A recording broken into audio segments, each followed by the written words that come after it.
नमस्कार, मैं पायल और आप देख रहे हैं DNN इंडिया। अजमेर दरगाह मंदिर दावा मामले पर खुदा में ख्वाजा की संस्था अंजुमन शेख जादगान की तरफ से एक प्रेस वार्ता का आयोजन किया गया, जिसमें दरगाह में मंदिर होने का दावा करने वाले विष्णु गुप्ता की हिस्ट्री शीट का जिक्र किया गया। इसी तरह अंजुमन सेक्रेटरी सैयद सरवर चिश्ती ने इतिहासकार हरविलास शारदा की अन्य किताबों के हवाले से दरगाह और उससे जुड़े खादिम समुदाय की जानकारी दी। अजमेर दरगाह मंदिर दावा मामला में खुदा में ख्वाजा की संस्था अंजुमन शेख जादगान की तरफ से एक प्रेस वार्ता का आयोजन किया गया, जिसमें दरगाह में मंदिर होने का दावा करने वाले विष्णु गुप्ता की हिस्ट्री शीट का जिक्र किया गया। इसी तरह अंजुमन सेक्रेटरी सैयद सरवर चिश्ती ने इतिहासकार हरविलास शारदा की अन्य किताबों के हवाले से दरगाह और उससे जुड़े खादिम समुदाय की जानकारी दी। वहीं केंद्रीय अल्पसंख्यक मंत्रालय के अधीन दरगाह कमेटी के गठन और उसमें नाजिम पद पर रहे हिंदू अफसर दरगाह कार्यवाहक के नाम का भी जिक्र किया। चिश्ती ने दावा किया कि यह हजरत ख्वाजा गरीब नवाज का हुजरा था, वही उनका असल मजार है, इसके अलावा कोई दूसरी चीज नहीं है। उन्होंने ये भी बताया कि कोर्ट में विष्णु गुप्ता द्वारा दरगाह में झरना का भी जिक्र किया गया, मगर असल में वो पानी की बावड़ी झाल रहा है, जहाँ से शहर के हर धर्म जाति के लोग पानी भरा करते थे। ऐसे देश में कई पानी के झरने, बावड़ी, नहर और तालाब है, जहाँ धार्मिक स्थल है। सूफी संतों ने यहाँ रहना पसंद किया। चिश्ती ने कहा कि अजमेर दरगाह मुगल काल से पहले ही बनी हुई है और विष्णु गुप्ता ने दरगाह में मंदिर होने का दावा कोर्ट में किया। अंजुमन ने जिला पुलिस प्रशासन को विष्णु गुप्ता की हिस्ट्री शीट भी सौंपी है, जबकि विष्णु गुप्ता की 2 बार सुप्रीम कोर्ट और 2 बार हाई कोर्ट ने अन्य याचिकाएं खारिज की है। चिश्ती ने 1991 एक्ट का हवाला देते हुए बाबरी मस्जिद और देश के अन्य धार्मिक स्थलों पर गलत दावा करने का आरोप भी लगाया। देखिए, आज 29 नवंबर 2024 को जो हेरिटेज खादिम्स की नुमाया जमात है, रिप्रेजेंटेटिव बॉडी अंजुमन सैयद जादगान की तरफ से प्रेस कॉन्फ्रेंस बुलाई गई है। जो विष्णु गुप्ता हिंदू सेना के अध्यक्ष ने ख्वाजा मोइनुद्दीन चिश्ती की दरगाह में ये कहा है कि यह महादेव का मंदिर है, और जिस किताब का हवाला दिया हरविलास शारदा की किताब का, तो उनका एक 1921 के एक सिविल सूट का एक फैसला है, वो फैसला भी आप सुन लीजिए। वो है सिविल सूट नंबर 251/1915 का। वो खादिम्स के लिए और रिचुअल्स के लिए क्या कह रहे हैं कि the khadims of the dargah are hereditary khadims, यानी कि वंशानुगत खादिम्स हैं, not in the sense of household servants, they perform priestly functions, मतलब पंडों का काम करते हैं, मेहमानों को ज़ियारत कराने का। There connection with the shrine is not only ancient but intimate, हमारा ताल्लुक सिर्फ कदीमी नहीं है सदियों का, बल्कि एक करीबी ताल्लुक भी है। दे इंट्रोड्यूस पिलग्रिम्स, ज़ायरीन को इंट्रोड्यूस करते हैं टू द श्राइन, मज़ार अक़दस में ज़ायरीन को इंट्रोड्यूस करते हैं। Their business keeps them attached to the dargah, और वो दरगाह से हमेशा जुड़े रहते हैं।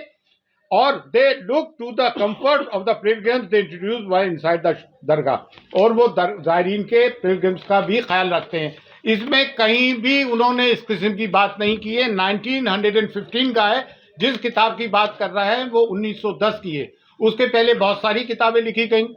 यहाँ तकरीबन कोई 8 मुतवल्ली रहे। 1947 के पहले ये तौलियत थी, जो आज नाजिम का रोल है वो मुतवल्ली किया करते थे, और उसमें 8 हिंदूज रहे। किसी ने कभी ये नहीं कहा। और 200 साल तक मराठों की हुकूमत रही, बड़े सख्त मिजाज थे मराठे, किसी ने हिंदू को होने का नहीं कहा। कटेरे वगैरह चांदी के हिंदू राजाओं ने लगाए, बहुत सारी नजुरात हिंदू राजाओं ने की। और ये जो कहते हैं ना मुगलों के ज़माने में दरगाह बनी, मुगल तो 1536 में आए भाई। ये दरगाह ख्वाजा मोइनुद्दीन चिश्ती तो 1192 AD में आए थे। वो मिसकोट किया जा रहा है कि 95 में आए, सेकेंड बैटल ऑफ तराइन के वक्त आए थे। और ख्वाजा मोइनुद्दीन चिश्ती की दरगाह वहीं मज़ार है जहाँ आपका हुजरा था। और ये जो लोग कहते हैं कि मंदिर के वहाँ झरने होते, पहाड़ होते हैं, तो वो झाला है, झरना नहीं, पहाड़ है। और जितने भी सूफी आते हैं, सूफी होते हैं, संत होते हैं, वो पहाड़ों में और जंगलों में जाके रहते हैं। पानी का एक कुआं होता है या तालाब होता है, झरना, वहां जाके रहते हैं। जितने भी सूफी, तमाम दरगाहें उठा के देख लें आप। हाजी अली की दरगाह समंदर के अंदर है। साबिर बाग की दरगाह ले लें, करियर रुड़की में गंगा बह रही है वहां से। तो आप ये कहना कि वो झंडा है तो मंदिर होगा। होली मक्का में जमजम है, पानी है, जो जमीन से फूटता है पानी, तो पानी से धर्म का, मजहब का ताल्लुक रहा है। ये सब झूठी बात है। और दूसरी बात ये, इतने राजा रहे, महाराजा रहे, मुगल काल के भी 400 साल के पहले की बनी हुई दरगाह है। एक क्रिमिनल आदमी, जिसकी हमने 1 अक्टूबर 2024 को SP साहिबा को एक रिपोर्ट दी, उसकी क्रिमिनल एक्टिविटीज बताई, 2 साल से वो तड़ी पार रहा दिल्ली में, आप उसको एंटरटेन कर रहे हैं। जबकि places of worship act 1991 exclusively ये बात कहता है कि जो भी सिर्फ बाबरी मस्जिद को छोड़ के जितनी भी रिलीजियस प्लेसेस है, चाहे वो किसी भी धर्म जाति के हो, मस्जिद हो, दरगाह हो, गुरुद्वारा हो, मंदिर हो, कुछ भी हो, उसकी स्थिति वही रहेगी जो 1947 के पहले जो स्टेटस को था। ये चीफ जस्टिस ऑफ इंडिया जो रिटायर हुए, क्या नाम था, चंद्रचूड़, उन्होंने ये गलती की कि मथुरा और काशी वाले मामले को, उसको ये एक्ट को इम्प्लीमेंट करना चाहिए था। उन्होंने पेंडोरा बॉक्स खोल दिया। अब आए दिन की ये चीजें होंगी। सब में बड़ी बात यह है कि ख्वाजा मोइनुद्दीन चिश्ती की दरगाह कम्युनल हार्मनी का, सांप्रदायिक सौहार्द का, डाइवर्सिटी का, यूनिटी एंड डाइवर्सिटी हम चैप्टर पढ़ते हैं स्कूल्स में, टेक्स्ट बुक्स में होता है। कम्युनल हार्मनी का, प्लूरलिज्म का प्रतीक है, जिसकी की कॉन्स्टिट्यूशन कसम खाता है। वो कॉन्स्टिट्यूशन अगर इम्प्लीमेंट होते हुए देखते हो तो अजमेर के कोटड़ा स्थित आर्यभट्ट महाविद्यालय में स्पर्श संस्था के बैनर तले किशोरावस्था, स्वास्थ्य और कल्याण पर एक दिवसीय कार्यशाला का आयोजन किया गया, जिसके अंतर्गत छात्रों को स्वास्थ्य और कल्याण के महत्व के बारे में बताया गया। जिस तरह बच्चों के साथ यौन हिंसा की घटनाएं लगातार बढ़ रही है, उससे उन्हें सावधान करने और बचाने की जरूरत है। इसीलिए बच्चों में बैड और गुड टच की समझ होनी जरूरी है। इसी को ध्यान में रखते हुए अजमेर के कोटड़ा स्थित आर्यभट्ट महाविद्यालय में स्पर्श संस्था के बैनर तले किशोरावस्था, स्वास्थ्य और कल्याण पर एक दिवसीय कार्यशाला का आयोजन किया गया। आर्यभट्ट महाविद्यालय में स्पर्श संस्था द्वारा आयोजित किशोरावस्था, स्वास्थ्य और कल्याण पर एक दिवसीय कार्यशाला में छात्र छात्राओं ने उत्साहपूर्वक भाग लिया। इस कार्यशाला में मुख्य वक्ता के रूप में सम्राट पृथ्वीराज चौहान राजकीय महाविद्यालय अजमेर के प्रोफेसर एंड हेड जूलॉजी विभाग डॉक्टर रीना व्यास द्वारा किशोरावस्था के दौरान होने वाले शारीरिक और मानसिक परिवर्तनों पर विस्तार से चर्चा की। छात्रों को स्वास्थ्य और कल्याण के महत्व के बारे में बताया। कार्यशाला में छात्रों ने अपने सवालों और चिंताओं के बारे में खुलकर बात की। विशेषज्ञों ने उनकी समस्याओं का समाधान निकालने में मदद की। इस कार्यशाला का उद्देश्य छात्रों को किशोरावस्था के दौरान होने वाली समस्याओं से निपटने के लिए तैयार करना था। स्पर्श संस्था ने इस कार्यशाला के माध्यम से छात्रों को जागरूक करने, उन्हें सशक्त बनाने का प्रयास किया। प्राचार्य डॉक्टर इंद्रप्रीत छाबड़ा ने पुष्प गुच्छ देकर स्वागत किया एवं विभागाध्यक्ष डॉक्टर मोहम्मद इरफान खान ने धन्यवाद ज्ञापित किया, स्मृति चिन्ह प्रदान किया। वहीं दूसरी ओर कार्यक्रम का संचालन असिस्टेंट प्रोफेसर अनुपमा शर्मा ने किया। आज कोटड़ा स्थित आर्यभट्ट महाविद्यालय अजमेर में एडोलेसेंस एजुकेशन के ऊपर एक दिवसीय कार्यशाला का आयोजन किया गया, जिसमें सम्राट पृथ्वीराज चौहान गवर्नमेंट कॉलेज अजमेर की professor and head doctor Reena Vyas madam ने मुख्य वक्ता के रूप में शिरकत करी, जिसमें उन्होंने एक महत्वपूर्ण विषय जिसपे शायद आज समाज में पर्याप्त चर्चा नहीं की जा रही है, उस एक इम्पोर्टेंट टॉपिक के ऊपर आर्यभट्ट महाविद्यालय के बच्चों से सकारात्मक चर्चा की है और उस विषय पे बच्चों को जागरूक किया है। मैं आर्यभट्ट परिवार की तरफ से स्पर्श संस्था और डॉक्टर रीना व्यास मिश्रा मैम का तहे दिल से आभार व्यक्त करता हूं कि आपने इस महत्वपूर्ण मुद्दे पे शिक्षकों को और छात्रों को जागरूक किया है और आपकी इस पहल का मैं स्वागत करता हूं। धन्यवाद। राजस्थान प्रदेश कांग्रेस कमेटी के सदस्य एवं अजमेर उत्तर विधानसभा क्षेत्र से कांग्रेस के प्रत्याशी रहे महेंद्र सिंह रलावता ने प्रेस कॉन्फ्रेंस का आयोजन किया, जिसमें दरगाह पर हिंदूवादी संगठनों द्वारा दायर किए गए मुकदमे समेत अजमेर शहर की विभिन्न समस्याओं को लेकर विस्तार से चर्चा की। राजस्थान प्रदेश कांग्रेस कमेटी के सदस्य एवं अजमेर उत्तर विधानसभा क्षेत्र से कांग्रेस के प्रत्याशी रहे महेंद्र सिंह रलावता ने अजमेर में ख्वाजा साहब की दरगाह पर हिंदूवादी संगठनों द्वारा मुकदमा दायर करने को दुखद बताया। कांग्रेस नेता रलावता ने आज प्रेस कॉन्फ्रेंस कर कहा कि अजमेर दरगाह के बहाने महंगाई एवं बेरोजगारी जैसे मुद्दों से ध्यान भटकाकर देश को नफरत की आग में झोंकने का प्रयास किया जा रहा है, जबकि 1991 कानून के तहत 15 अगस्त 1947 को अस्तित्व में आई किसी भी धार्मिक स्थल का स्वरूप नहीं बदला जा सकता है, न कोर्ट में इन मामलों की सुनवाई होगी। रलावता ने दुख व्यक्त करते हुए कहा कि ये नफरती ताकतें देश के माहौल में जहर घोलने से बाज आए, जबकि सिर्फ मुस्लिम समाज नहीं बल्कि हिंदू समाज, सिख समाज भी सूफी मोइनुद्दीन चिश्ती ख्वाजा गरीब नवाज जी की दरगाह पर आस्था रखते हैं। उन्होंने सर्वोच्च न्यायालय से अनुरोध किया कि इस तरह के मामले में दखल देकर न सिर्फ 1991 के पूजा स्थल कानून की हिफाजत करे, बल्कि उसे अमल भी लाने का आदेश पारित करे, ताकि संभल जैसी देश को शर्मसार करने वाली घटनाओं से बचाया जा सके। कांग्रेस नेता रलावता ने स्मार्ट सिटी अजमेर की सड़कों की हालत पर तंज कसते हुए कहा कि कांग्रेस के कार्यकाल में भारत सरकार को प्रस्ताव भेजा गया था जिसमें 186 करोड़ रुपए की स्वीकृति अमृत योजना 2 के तहत मिली थी, जिसको आज दिन तक लागू नहीं किया है। भाजपा सरकार के घोषणा पत्र में पानी, सड़क, बिजली जैसी समस्याओं में राहत दिलाने का जिक्र किया गया है, परंतु शहर में 24 घंटे की जगह 72 घंटे में आ रहा है पानी। पहले सड़कों में गड्ढे थे, अब गड्ढों में सड़कें हैं। 2022 की प्रस्ताव की स्वीकृति के आधार पर ही सड़क के उद्घाटन के काम हो रहे हैं। शिलान्यास पत्रों पर मुख्यमंत्री बजट घोषणा नाम लिखा हुआ है, परंतु कौन सी मुख्यमंत्री की बात है यह नहीं बताई गई है। शहर में आए दिन चोरी की वारदातें, हत्या, बलात्कार जैसे प्रकरण सामने आ रहे हैं। विकास के नाम पर अजमेर शहर में केवल घोषणाएं हो रही है। विधानसभा अध्यक्ष वासुदेव देवनानी विदेश यात्रा में जाकर आए, वहां से प्रस्ताव व प्रबोधन लेकर आए हैं। उन प्रस्ताव व प्रबोधन को आमजन के समक्ष रखना चाहिए। शहर में विकास अवरुद्ध है। जिला प्रशासन द्वारा झटके में सीजिंग की कार्रवाई हो जाती और दूसरे दिन ही भ्रष्टाचार कर उन्हें वापस हटा दी जाती है। उन्होंने कहा कि सर्वे के नाम पर बसी बस्तियों को उजाड़ने का प्रयास किया जा रहा है। सर्वे के नाम पर बसी बस्तियों को नहीं उजाड़ा जाए। वन विभाग की भूमि पर बसी बस्तियों का नियमन कर आमजन को राहत प्रदान की जाए। इस अवसर पर अजमेर शहर जिला कांग्रेस कमेटी के अध्यक्ष विजय जैन ने कहा कि अजमेर की दुर्दशा के लिए भारतीय जनता पार्टी की ट्रिपल इंजन की सरकार जिम्मेदार है। उन्होंने कहा, अजमेर सांप्रदायिक सौहार्द का शहर है। यहाँ पर ख्वाजा साहब की दरगाह, ब्रह्मा जी का मंदिर, ज्ञानोदय तीर्थ, प्राचीन चर्च, पारसी मंदिर एवं प्राचीन गुरुद्वारा है और हिंदू, मुस्लिम, सिख, ईसाई सांप्रदायिक सद्भावना से रह रहे हैं, परंतु कुछ लोग अजमेर का सांप्रदायिक सौहार्द बिगाड़ने पर तुले हुए हैं, लेकिन उनके मंसूबे कामयाब नहीं होंगे। इस अवसर पर अजमेर शहर जिला कांग्रेस कमेटी महासचिव शिव कुमार बंसल, पार्षद गजेंद्र सिंह रलावता, अल्पसंख्यक विभाग के पूर्व जिला अध्यक्ष अब्दुल रशीद शक्ति सहित रलावता समेत कांग्रेस के पदाधिकारी एवं कार्यकर्ता उपस्थित रहे। आज 25 नवंबर को 2023 को चुनाव हुआ था और 1 साल 5 महीने बाद मैं आप लोगों से मुखातिब हो रहा हूँ, लोगों से बात कर रहा हूँ। चुनाव में जनता का जो आदेश होता है उसको सबको स्वीकार करना पड़ता है और जनता का जनादेश था, हम लोगों ने भी स्वीकार किया। पर बड़ी विडंबना के साथ मुझे कहना पड़ता है, 1 साल पहले जहां गाड़ी खड़ी थी 1 इंच भी उसके आगे नहीं चली। बहुत बड़े बड़े सपने दिखाए गए थे, बहुत बड़ी बड़ी बातें की गई थी कि 24 घंटे में पानी आ जाएगा। घोषणा पत्र में भी था, पर आज भी पानी 72 घंटे में आ रहा है। जितनी अजमेर शहर की जो सड़कें टूटी हुई पड़ी है वो आप लोगों से कोई छिपी हुई नहीं है। पहले लोग कहते थे सड़कें हैं, अब कहते हैं गड्ढों में सड़कें हैं, और उसके बावजूद भी यहाँ जो है पानी की स्थिति ये हुई। कांग्रेस के कार्यकाल के अंदर राजस्थान सरकार ने एक प्रस्ताव बना के भेजा था भारत सरकार को। 186 करोड़ रुपए स्वीकृत हुए थे।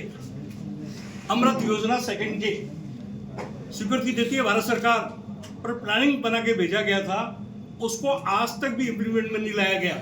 अगर उसको इम्प्लीमेंट में लाया जाए तो अजमेर शहर में पानी की टंकियां बने, पानी का रहने की बोले की व्यवस्था हो, स्टोरेज बने, मगर खाली इसलिए कि कोई ये नहीं पूछ ले कि ये 186 करोड़ रुपए अमृत योजना के सैंक्शन हैं, ये 2022 के हैं क्या? 2022 को लेके आज भी शहर के अंदर जितनी रोडों के उद्घाटन कर रहे हैं, मैं आप लोगों से निवेदन करना चाहूंगा, जाइए देखिए। और वो जो शिलान्यास लगे हुए हैं उस पर लिखा हुआ है मुख्यमंत्री बजट घोषणा। तो मुख्यमंत्री कौन सी की बजट घोषणा थी? जो कांग्रेस के थे उन्हीं के कार्यों की तो आप अब जो स्वीकृति थी उन स्वीकृतियों पे आप जो काम कर रहे हो। अजमेर के अंदर जिस तरह का आपने बात की, लॉ एंड ऑर्डर कोलैप्स हो गया। महिलाओं की 1 जगह नहीं, 2 जगह नहीं, 4 जगह नहीं, 5 जगह नहीं, चेनें तोड़ी जा रही है, चोरियां हो रही है, हत्याएं हो रही है, बलात्कार हो रहा है। पीड़ा के साथ अपनी बात करती है। आज जिन लोगों का काम पड़ा, मैं निवेदन करना चाहता हूं आपके माध्यम से, इस अजमेर का दुर्भाग्य है कि हमारे ऐसे जनप्रतिनिधि जिन लोगों को गरीब नवाज के ऊपर जिस तरह की बात उठाई जा रही है, जिस तरह की यानी कि दरगाह के ऊपर जो बात उठाई जा रही है उसका खंडन किया जाना चाहिए। 1991 के अंदर जो रूल बना हुआ है, क्या बना हुआ है कि 15 अगस्त 1947 से पूर्व की स्थिति को एफसेट बाबरी मस्जिद उसको इम्प्लीमेंट किया जाएगा, पर आज की तारीख पर हमने बरकत छत्ते के रूप के अंदर इनको खोल दिया। यहां पर इनको ये भी पता नहीं है कि जिस ये दरगाह की बात कर रहे हैं वो दरगाह बाबर से बहुत पहले की निर्मित है। इसका जो कटरा जो लगा हुआ है, आप लोगों की जानकारी लेकर करना चाहता हूं, जयपुर के महाराजा सवाई जयसिंह के द्वारा निर्मित है। यहाँ पे जो जागीर के जो काम दिए गए हैं, महाराणा प्रताप जिसका वंशज जगत सिंह जी महाराणा, उनके द्वारा 5 गांव दिए गए हैं। यहाँ जब सिंधियाओं की हुकूमत रही है अजमेर के अंदर, तो सिंधियाओं ने यहाँ पे चाहे आपका कायड़ हो, चाहे आपका जो गेगल हो, चाहे आपकी हटुंडी हो, चाहे आपका बीर हो, ये तमाम जगह जो दरगाह की जो प्रॉपर्टी है वही तो वहाँ ही तो खादिम लोग का जागीरदार हैं। ये जमीनें उनको जो डोनेट की गई थी, अगर वहाँ ऐसा कोई निर्माण होता, ऐसी कोई बात होती, पर मैं निवेदन करना चाहता हूँ कि जिस तरह की बात के ऊपर हमारे जनप्रतिनिधि मौन है, उनको बोलना चाहिए था, लड़ना चाहिए था। और ये मान के चलिए अजमेर के अंदर लड़ावता महेंद्र सिंह बैठा है, मैं चौकीदार हूँ यहाँ का, मुझे जनता ने वोट दिया है, चाहे मुझे सड़कों पे उतरना पड़ेगा, सड़कों पे उतरेंगे, पर हिंसा नहीं होने देंगे। होटल आरटीडीसी का गुंडा, चेंज किया। बिल्कुल मैं कह रहा हूँ जो गुंडागर्दी नहीं होने देंगे। जो आदमी आकर अजमेर के अंदर जो दावा पेश करता है वो राजस्थान का आदमी है क्या अजमेर के अंदर कोई बासिंदे नहीं है? 7 करोड़ की आप कहने की जो 7 लाख की जनसंख्या में 18 लाख जो अजमेर जिले के हैं, उनमें से कोई नहीं बनता है। में साम्प्रदायिक सौहार्द की नगरी अजमेर, जिसके अंदर ख्वाजा मोइनुद्दीन चिश्ती साहब की दरगाह हो, चाहे ब्रह्मा जी का मंदिर पुष्कराज हो, चाहे अजमेर में विभिन्न धर्मों के, हमारे जैन धर्म के भी संत शिरोमणि आचार्य विद्यासागर जी की दीक्षा स्थली अजमेर रही है।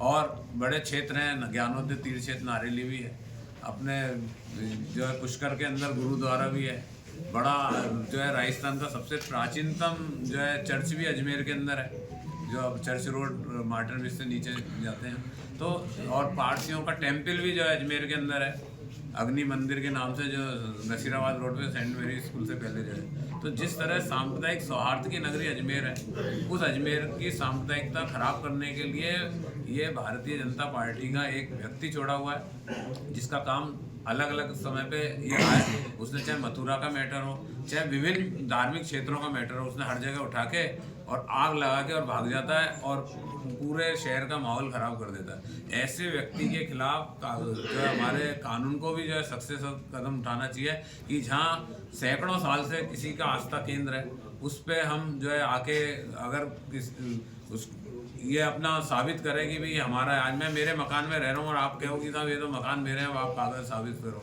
तो ये इस तरह की चीज़ें मैं तो माननीय न्यायालय से भी जो है निवेदन करूँगा कि इस तरह के व्यक्तियों को जो है धोती जो है उनको अपनी पॉपुलरिटी करने के लिए जो इस तरह की जो है वारदातें करते हैं, उसके खिलाफ जो है उनके खिलाफ कानूनी कार्रवाई करनी चाहिए। और जहाँ हम भाई से भाई मिलकर रहते हैं, क्योंकि अजमेर में एक ऐसी जगह है जहाँ चाहे हिंदू हो, मुस्लिम हो, सिख हो, ईसाई हो, जैन हो, पारसी हो, सभी धर्मों के अंदर एक दूसरे के सारे कार्यक्रमों के अंदर मिलकर बनाने का और मिलकर जो है उत्सव के रूप में, आज चाहे हमारे मेले होते हैं, सब होते हैं, दरगाह के आगे से जाते हैं, सब उनका स्वागत करते हैं। तो इस तरह का माहौल है, उस माहौल को कभी भी नहीं बिगाड़ने दिया जाए। और हम अजमेर शहर जिला कांग्रेस कमेटी की ओर से भी अजमेर की जनता से भी आह्वान करते हैं कि इस तरह के जो उपद्रवी लोगों को कभी भी प्रोत्साहित नहीं करें, उन लोगों को हमेशा निंदक रखें और उनको इस तरह की वारदात आगे से पुनरावृत्ति अजमेर में नहीं हो, इस तरह का जो है मैं अजमेर की जनता से भी निवेदन करता हूँ। ख्वाजा साहब के 813वें उर्स मेले की तैयारी को लेकर जिला प्रशासन अलर्ट मोड पर। अजमेर अधीक्षक वंदिता राणा ने सुरक्षा तैयारियों को लेकर दरगाह अंजुमन कमेटी के पदाधिकारियों से चर्चा करते हुए दरगाह क्षेत्र का दौरा किया। ख्वाजा साहब के 813वें उर्स मेले की तैयारियों को लेकर जिला प्रशासन अलर्ट मोड पर है। अजमेर अधीक्षक वंदिता राणा ने तैयारियों को लेकर अजमेर दरगाह व आसपास के क्षेत्रों का दौरा किया और व्यवस्थाओं का जायजा लेकर मौका मुआयना किया। साथ ही सुरक्षा व्यवस्थाओं को लेकर दरगाह व अंजुमन कमेटी के पदाधिकारियों से भी चर्चा की। इसी दौरान पुलिस अधीक्षक ने कहा कि उर्स मेले में लाखों की संख्या में जायरीन आते हैं और उनकी तादाद को देखते हुए सुरक्षा के कड़े इंतजाम किए जाने हैं। इसी को लेकर पुलिस टीम ने दरगाह का दौरा किया ताकि सुरक्षित वातावरण जायरीन को दिया जा सके। दौरे के दौरान additional SP city Himanshu Jangir सहित विभिन्न पदाधिकारी व कमेटी के कार्यकर्ता मौजूद रहे। जल्दी 1 महीने में उर्स जो है वो आने वाला है और जिसमें अजमेर में जो दरगाह शरीफ है उसमें एक बहुत बड़ी व्यवस्था रहती है और लाखों की संख्या में जायरीन जो है पूरे देश से आते हैं। उस व्यवस्था को लेकर पूरे के पूरे एरिया का जो है वो आज मुआयना किया गया है पूरी टीम के साथ, जिससे कि व्यवस्थाएं जो है बेहतर बनाई जा सके और अच्छी प्रकार से उसको कंट्रोल कराया जा सके। परमवीर चक्र विजेता मेजर शैतान सिंह की जन्म शताब्दी उत्सव पर अजमेर के कुंदन नगर स्थित राजपूत छात्रावास व शिक्षण संस्थान में मेजर शैतान सिंह की प्रतिमा का अनावरण रविवार सुबह 10:30 बजे किया जाना है, जिसके लिए संस्था द्वारा तैयारियों का जायजा लिया गया। 1962 के भारत चीन युद्ध में शौर्य और वीरता का उत्कृष्ट प्रदर्शन कर देश के लिए सर्वोच्च बलिदान देने वाले परमवीर चक्र विजेता मेजर शैतान सिंह की जन्म शताब्दी उत्सव पर अजमेर के कुंदन नगर स्थित राजपूत छात्रावास व शिक्षण संस्थान में मेजर शैतान सिंह की प्रतिमा का अनावरण रविवार सुबह 10:30 बजे किया जाएगा, जिसकी तैयारियां राजपूत छात्रावास व शिक्षण संस्थान में की जा रही है। समाज के प्रबुद्ध जनों के समेत संस्था के पदाधिकारियों ने व्यवस्थाओं का आज जायजा लिया। संस्था के महासचिव रणजीत सिंह राठौड़ ने बताया कि मेजर शैतान सिंह के जन्म शताब्दी उत्सव का कार्यक्रम सुबह 10:30 बजे से शुरू होकर दोपहर 1:30 बजे तक होगा। मेजर शैतान सिंह की मूर्ति का अनावरण सुबह 10:30 बजे किया जाएगा। अतिथियों द्वारा मूर्ति का अनावरण पास स्थित माताजी के मंदिर में दर्शन करने के पश्चात किया जाएगा। मुख्य अतिथि के तौर पर प्रेम सिंह बाजवास रहेंगे तथा साथ ही मेजर शैतान सिंह के पुत्र अतिथि के तौर पर शिरकत करेंगे। शाम को मेजर शैतान सिंह जी की 16वीं जयंती पर 2 दिन का उत्सव मना रहे हैं, जिसमें कि आज शाम को दीपदान रखा है अपने बजरंगगढ़ चौराहे पर, शहीद स्मारक पे, और उसमें 151 दीपक का प्रोग्राम रखा है और जितने भी भाई बंधु जब पधारेंगे वो सबके हाथ में कैंडल भी होगी। और इसके साथ साथ में हम मैसेज देना चाहते हैं कि हमारे यहाँ जितने भी शहीद स्मारक पे आते हैं वो जो योद्धा हुए हैं, उसमें परमवीर मेजर शैतान सिंह जी को वीर चक्र जो परमवीर चक्र मिला था वो उनकी देहांत के बाद ही मिला था।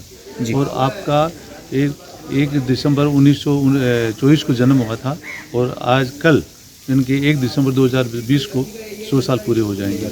उनके इस उपलक्ष्य पे हमारे डिप्टी चीफ मिनिस्टर दिया कुमारी पधार रही हैं, राजेंद्र सिंह जी राठौड़ जो विपक्ष के नेता रहे हैं वो आ रहे हैं, धर्मेंद्र सिंह जी राठौड़ आ रहे हैं, ओंकार सिंह जी लखाव साहब पधार रहे हैं, प्रेम सिंह जी बाजोर जो कि अपने सैनिक कल्याण बोर्ड के अध्यक्ष हैं, जो राजस्थान सैनिक कल्याण हैं, तो इसको स्पेशली उनको लिए बुलाया गया है कि मेजर शैतान सिंह जी की प्रतिमा का अनावरण करें, इसलिए उनको स्पेशली बुलाया गया है। इसके साथ साथ में हमारे जिला प्रमुख पलाड़ा पधार रहे हैं और हमारे समाज के गणमान्य व्यक्ति सभी पधारेंगे। और इसमें हमने एक जो प्रोग्राम वो जोड़ा है कि हमारे एक समाज का, राजपूत समाज की एक सारी निर्देशिका तैयार करी है।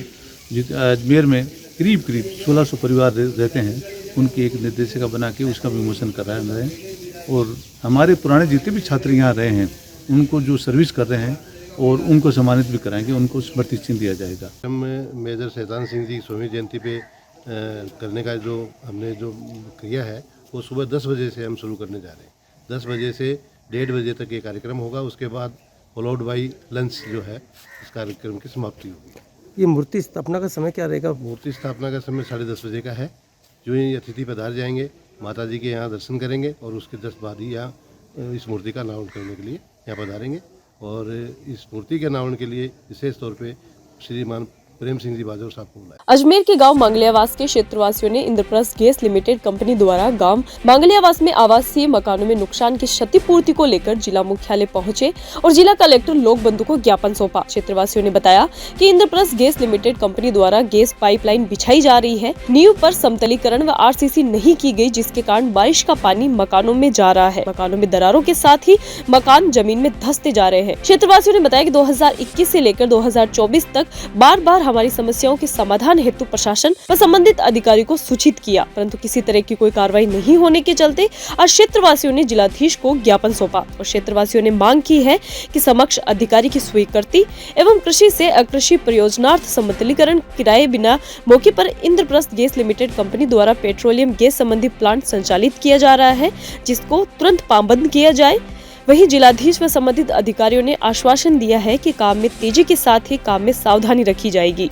हम ग्राम पंचायत मांगलियावास से पिसांग से पिसांग पंचायत समिति प्रधान और अपने सरपंच साहब भी आए हुए हैं और अध्यक्ष जी भी आए हुए हैं हमारे मांगलियावास से। तो उसमें क्या कि हमारी जो ये IPGL द्वारा ये गैस लाइनें जो खुदाई करी थी उसमें क्या कि इन्होंने कोई रिपेयरिंग नहीं की है और रिपेयरिंग नहीं करने से हमारे नालियों के अंदर पानी भर गया। नालियों के माध्यम से हमारे घरों के अंदर भी पानी घुस गया था और उन घरों के अंदर काफी घरों के 20-25 ऐसे मकान है, उस घरों के अंदर ये पानी भरने से दरारें आ गई है और दरारें ऐसी स्थिति हो रखी है कि इसमें अपन घर के अंदर घुसने की स्थिति नहीं रही है। और उसके अलावा इन्होंने हमें दूरभाष फोन के माध्यम से इनको सूचित किया तो, लेकिन फिर भी वो ये IPGL वाले नहीं आ पाए हैं उसके अलावा फिर बाद में हमने सबने इकट्ठे होकर ये करा के अपने धरना देंगे और उसके प्लांट के सामने हमने धरना दिया। धरने के बाद में भी इन्होंने कोई इनके जो अधिकारी है वो नहीं आ पाए। फिर हमने सोचा कि कलेक्टर साहब से बात हुई थी, कलेक्टर साहब ने कहा था हमने बैठ के बातचीत करते हैं, तो यहाँ पे आए, कलेक्टर साहब से बात हुई है। कलेक्टर साहब ने ऑलरेडी उनको बुला रखा है और हमने बात हुई थी, तो उन्होंने फिर बाद में बातचीत चर्चा चली और चर्चा के अंदर उन्होंने कहा है कि हमें PWD की जो टीम है और हमारे यहाँ जो कलेक्टर साहब ने कहा कि हमारे यहाँ से टीम भी जाएगी, वहाँ पे मौका मुआयना करेंगे। और उनके अलावा भी इन्होंने जो है ये गैस वाले भी यहाँ पे आए हैं, तो इन्होंने भी कहा हमारी टीम भी आपके वहाँ पे आएगी और कल 11 बजे के लिए उन्होंने बताया है कि 11 बजे आके हम जो भी मौका मुआयना करेंगे। और ये हमारे तरफ से अगर ऐसी स्थिति होती है तो इन्होंने कहा है कि हम उसकी कार्रवाई करके और आपको जो भी यहाँ रुकते हैं एक छोटे से ब्रेक के लिए, जल्द हाजिर होंगे खबरों के नए सफर के साथ।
Excited? Holidays will be very boring for me.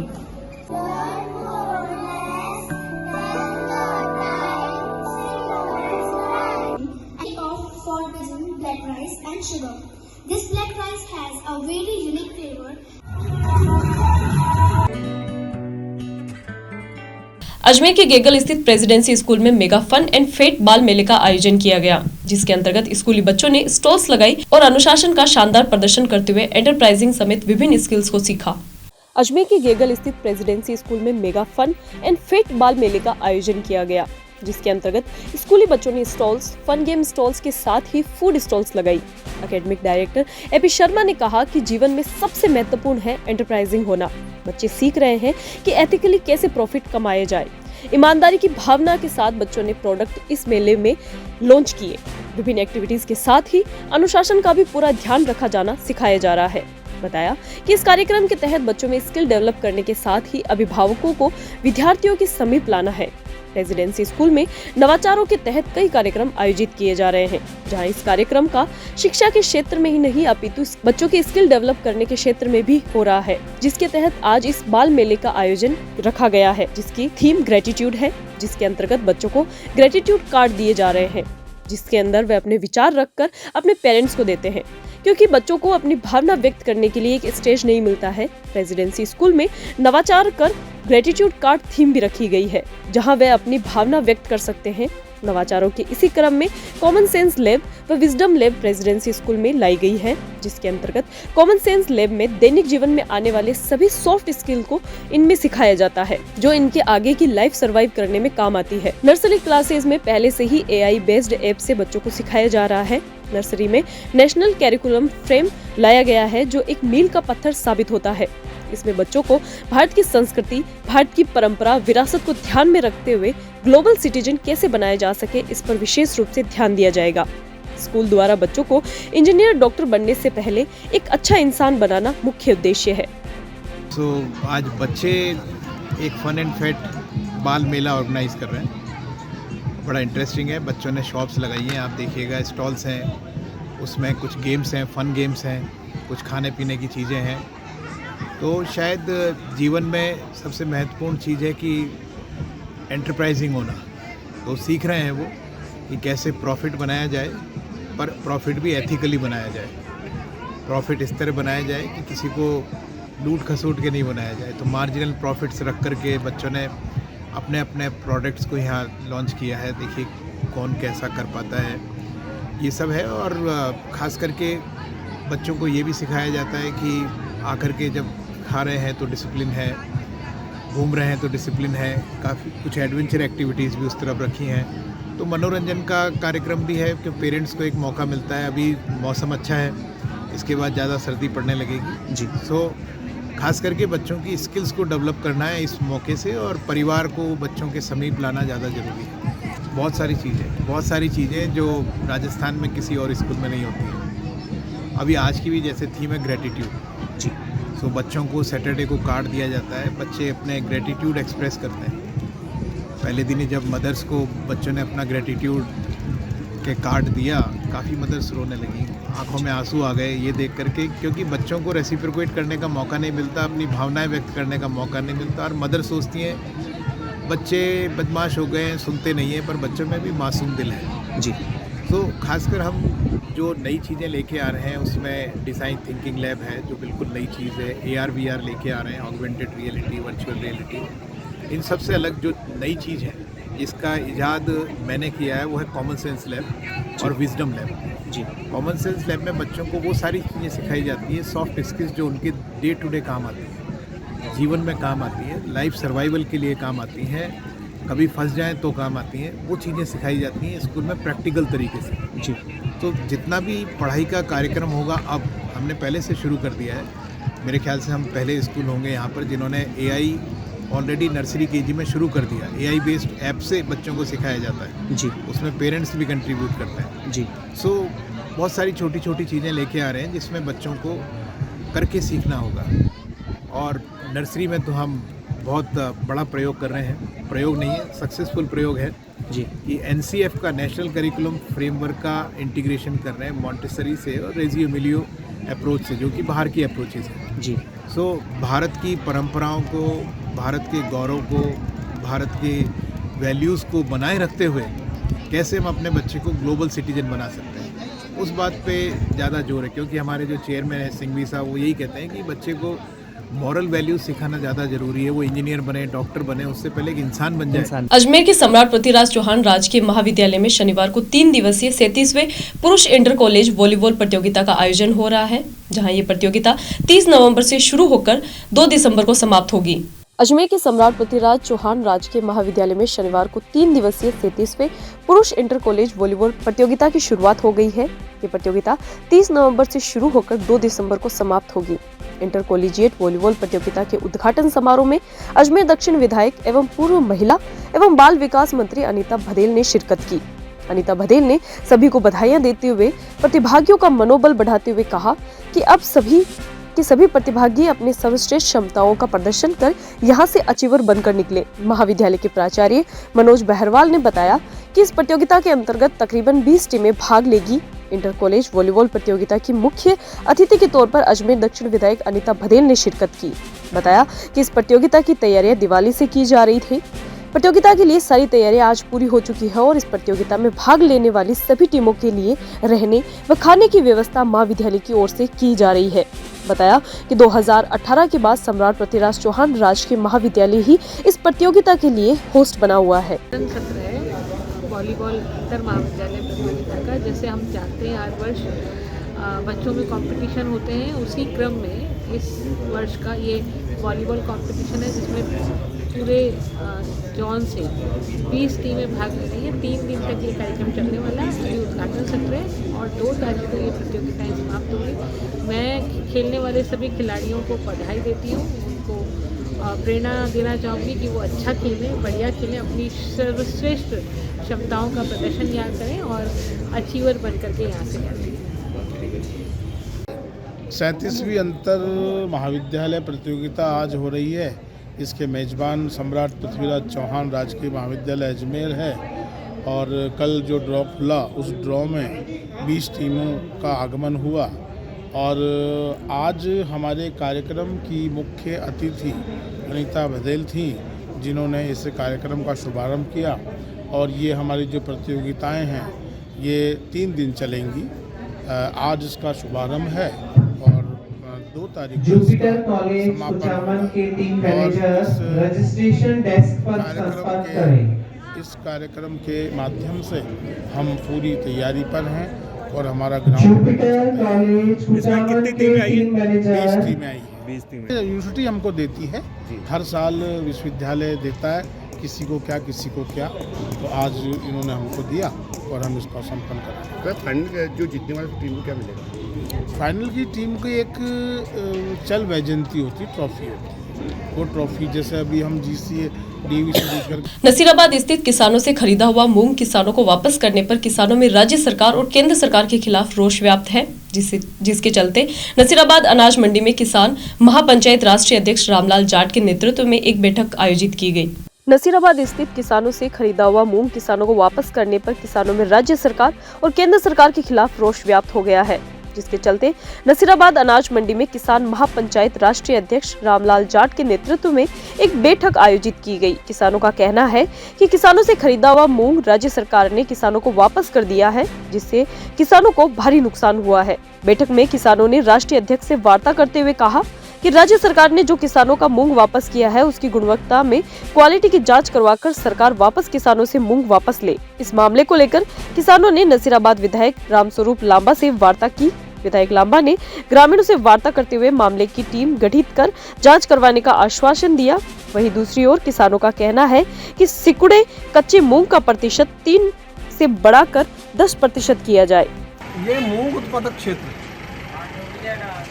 लोगों ने मूंग पैदा किए और उन पर प्रकृति की मार पड़ी, ये सही बात है। लेकिन जो मूंग FAQ में है, भारत सरकार के नॉर्म्स में आते हैं, वो मूंग यहाँ के लोगों ने परचेज किए और वो भेज दिए गोदाम पर। गोदाम वाले ने उसको रिजेक्ट कर दिए कि साहब ये एज पर नॉर्म्स नहीं है, FAQ में नहीं आते। और उनका एक ही कहना था कि जो सिकुड़ा हुआ दाना है, इसकी जो मात्रा है वो 3 की जगह 8%, तो 8% तो वो दे लेंगे। अब हमने ये कहा है कि ये जो FAQ का उन्होंने रिजेक्शन दिया उसके ऊपर है कमेटी जो उनकी बनाई हुई है, कमेटी जांच करे और कमेटी जांच करके देखे। तो इन्होंने जब लिए, इन्होंने तो देखा होगा 3% ये ज़्यादा क्यों लेंगे। इसलिए ये जो है गोदाम वालों की जो जमा करने वाले हैं, उनकी कहीं न कहीं इसमें लगता है कि उनकी समझ या तो गलत है या उनकी नीयत गलत है, कुछ गलत है। इसलिए हम ये चाहेंगे कि हम भी FAQ का मूंग ही देना चाहेंगे। FAQ से कम हमारा कहना नहीं है।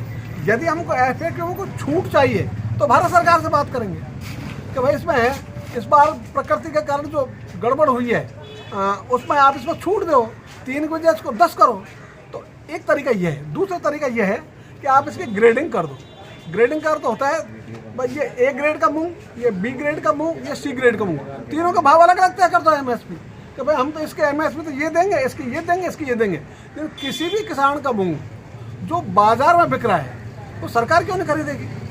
जो बाजार में बिक रहा है मूंग, तो मूंग को किसी को समुद्र में तो जाके फेंक नहीं पड़ रहा है कि भाई समुद्र जाके फेंक रहे हैं इसलिए वो बिक रहा है, तो ये भी खरीद रहे हैं प्राइवेट ट्रेडर्स भी। तो जिसको प्राइवेट ट्रेडर खरीद रहे हैं उसको सरकार को भी खरीदना चाहिए। सरकार क्यों नहीं खरीद रही? सरकार ने जो खरीद शुरू की, वो खरीद के जो 3 ट्रक वहाँ गए जमा होने के लिए केंद्रीय गोदामों में, उन्होंने उनको रिजेक्ट कर दिया कि हम जमा नहीं करेंगे। और ये जो जमा करने के बाद जो पेमेंट है वो वही रिलीज करते हैं, और वहाँ जमा होने के बाद भी पेमेंट रिलीज होता है, उसके पहले पेमेंट रिलीज नहीं होता। इसलिए वहाँ दोनों अड़चन लगाई है। और ये पहली बार नहीं हुआ राजस्थान में, अनेकों बार मुझे हो गए कॉज को लड़ते लड़ते 14 वर्ष। 14 वर्ष में अनेक बार ऐसी रही जब इन्होंने CWC ने रिजेक्ट किया। बाद विश्व एड्स दिवस पर rotary club Ajmer metro division द्वारा संभाग के सबसे बड़े जवाहरलाल नेहरू अस्पताल में एड्स से ग्रसित बच्चों को सर्दी से बचने के लिए वूलन किट दिया गया। विश्व एड्स दिवस पर rotary club Ajmer metro division द्वारा संभाग की सबसे बड़े जवाहरलाल नेहरू अस्पताल में एड्स से ग्रसित बच्चों को सर्दी से बचने के लिए वूलन किट दिए गए। अस्पताल के प्राचार्य अनिल सावरिया ने बताया कि रोटरी क्लब अजमेर डिवीजन द्वारा 50 एड्स पॉजिटिव बच्चों को सर्दी से बचने के लिए वूलन किट दिए गए हैं, जिसके अंतर्गत एक कैप, इनर, एक वूलन लोअर के साथ ही कंबल का दान किया गया है। इसके साथ ही एक फूड पैकेट भी दिया गया है जिसमें देसी घी की घर से निर्मित मिठाइयां हैं, बच्चों को वितरित की जा रही है। वही बताया कि रोटरी क्लब अजमेर हमेशा से ही जेएलएन अस्पताल में भामाशाह के तौर पर बड़े स्तर पर उभरा है। प्राचार्य ने रोटरी क्लब अजमेर के कार्यकर्ताओं का आभार व्यक्त किया।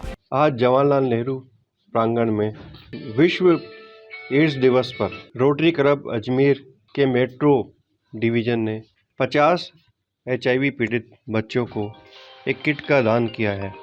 इस किट में एक वुलन कैप, इनर, एक वुलन लोअर और एक कंबल का दान किया है और इसी में एक फूड पैकेट दिया गया है जो कि घर में निर्मित किए गए हैं। लड्डू हैं, मिठाई है जो घर में बनाई गई है देसी घी में, वो इन बच्चों को वितरित की जा रही है। रोटरी क्लब हमेशा से अग्रिम रहा है जेएलएन में, हमेशा भामाशाह के रूप में। इसके लिए इनको बहुत बहुत धन्यवाद। हमेशा की तरह ही इन्होंने कोई न कोई चैरिटी करते आए हैं। इसी श्रेणी में इन्होंने आज HIV बच्चों को 50 किट का दान किया, डोनेशन दिया है। आज हमने रोटरी मेट्रो की तरफ से और PMPS की तरफ से हमने 50 HIV पॉजिटिव बच्चे जो HIV पॉजिटिव हुए, उनकी कोई गलती नहीं थी, जिस वजह से उन बच्चों को, उन अनाथ बच्चों को हमने विंटर स्वेटर, पजामा, टोपा, प्रोटीन डाइट के फूड पैकेट्स एवं ब्लैंकेट्स हमने हमारे स्तर पे रोटरी फाउंडेशन एवं PMPS के स्तर पे डोनेट किए हैं। नसीराबाद भारत विकास परिषद द्वारा गोविंद सिंह गुर्जर राजकीय महाविद्यालय नसीराबाद की राष्ट्रीय सेवा योजना के तहत जवाहरलाल नेहरू चिकित्सालय अजमेर की ब्लड बैंक टीम के सहयोग से स्वैच्छिक रक्तदान शिविर का आयोजन महाविद्यालय परिसर में किया गया, जिसमें 77 रक्तवीरों ने स्वैच्छिक रूप से मानव सेवा के लिए रक्तदान किया। नसीराबाद भारत विकास परिषद द्वारा गोविंद सिंह गुर्जर राजकीय महाविद्यालय नसीराबाद की राष्ट्रीय सेवा योजना के तहत जवाहरलाल नेहरू चिकित्सालय अजमेर की ब्लड बैंक टीम के सहयोग से स्वैच्छिक रक्तदान शिविर का आयोजन महाविद्यालय परिसर में किया गया, जिसमें 77 रक्तवीरों ने स्वैच्छिक रूप से मानव सेवा के लिए रक्तदान किया। भारत विकास परिषद नसीराबाद शाखा के सचिव चंद्र प्रकाश बंसल तथा गोविंद सिंह गुर्जर राजकीय महाविद्यालय सीरबाद की राष्ट्रीय सेवा योजना प्रभारी रंजना अग्रवाल ने बताया कि रक्तदान शिविर की शुरुआत मां भारती एवं स्वामी विवेकानंद जी के चित्रों के समक्ष दीप प्रज्वलन कर की गई। शिविर के दौरान महिलाओं और लड़कियों ने भी रक्तदान शिविर में भाग लेते हुए रक्तदान किया। इस अवसर पर महाविद्यालय की प्राचार्य डॉक्टर सोनाली गोयल ने रक्तदान के महत्व पर प्रकाश डाला और रक्तदान को जीवन में सबसे बड़ा दान बताया। रक्तदान के दौरान महाविद्यालय के डॉक्टर संजय कनौजिया, सुधा मित्तल, राजेश शर्मा व स्टाफ सहित विद्यार्थियों ने भी रक्तदान किया। इस शिविर में कई लोगों ने प्रथम बार रक्तदान किया और उन्होंने अपने अनुभव साझा करते हुए बताया कि निश्चित रूप से रक्तदान करने में सुकून मिला है और खुशी का एहसास हुआ है। शिविर में भारत विकास परिषद अजमेर जिला सह समन्वयक अमित चौकड़ीवाल सहित सभी सदस्यों ने सेवाएं दी। भारत विकास परिषद नसीराबाद शाखा द्वारा श्री गोविंद सिंह गुर्जर राजकीय महाविद्यालय नसीराबाद की राष्ट्रीय सेवा योजना के तहत जवाहरलाल नेहरू चिकित्सालय अजमेर की ब्लड बैंक टीम के सहयोग से एक स्वैच्छिक रक्तदान शिविर का आयोजन महाविद्यालय परिसर में किया गया। मानव जीवन की रक्षा के लिए रक्तदान जरूरी है, इसका पर महत्व भी बताया गया और सभी कॉलेज विद्यार्थियों ने और समाजसेवी ने इस शिविर में बढ़ चढ़कर भाग लिया। राजस्थान के प्रतिपक्ष के नेता एवं अलवर ग्रामीण विधायक टीकाराम जूली का 44वां जन्मदिन अजमेर में धूमधाम से मनाया गया। राजस्थान प्रदेश कांग्रेस कमेटी के सचिव डॉक्टर सुनील लारा के नेतृत्व में आज राजस्थान के प्रतिपक्ष के नेता व अलवर ग्रामीण विधायक टीकाराम जूली का 44वें जन्मदिन के उपलक्ष्य में गौशाला में गायों को चारा व गुड़ खिलाया। राजस्थान के प्रतिपक्ष के नेता एवं अलवर ग्रामीण विधायक टीकाराम जूली का 44वां जन्मदिन अजमेर में धूमधाम से मनाया गया। राजस्थान प्रदेश कांग्रेस कमेटी के सचिव डॉक्टर सुनील लारा के नेतृत्व में आज राजस्थान के प्रतिपक्ष के नेता एवं अलवर ग्रामीण विधायक टीकाराम जूली के 44वें जन्मदिन के उपलक्ष्य में गौशाला में गायों को चारा व गुड़ खिलाया गया। साथ ही गरीबों को फल वितरित किए गए। अजमेर के कांग्रेस पदाधिकारी व कार्यकर्ताओं ने टीकाराम जूली के स्वस्थ रहने में उनकी लंबी आयु की कामना की। राजस्थान प्रदेश कांग्रेस कमेटी के सचिव डॉक्टर सुनील लारा ने कहा कि जिस तरह से टीकाराम जूली प्रतिपक्ष में रहकर जनता की आवाज को समय समय पर उठाते रहते हैं, ऐसे नेताओं के लिए अजमेर का हर कार्यकर्ता उनके साथ कंधे से कंधा मिलाकर उनके साथ खड़ा है। आज हमारे यशस्वी राजस्थान के प्रतिपक्ष के नेता, हमारे बड़े भाई अलवर ग्रामीण से विधायक टीकाराम जूली जी का 44वां जन्मदिन आज हमने यहाँ पर अजमेर में बहुत धूमधाम से मनाया है। हमने गायों को चारा खिला करके, गायों को गुड़ खिला करके और शाम को अनाथ आश्रम में फल फ्रूट का कार्यक्रम रखा गया है।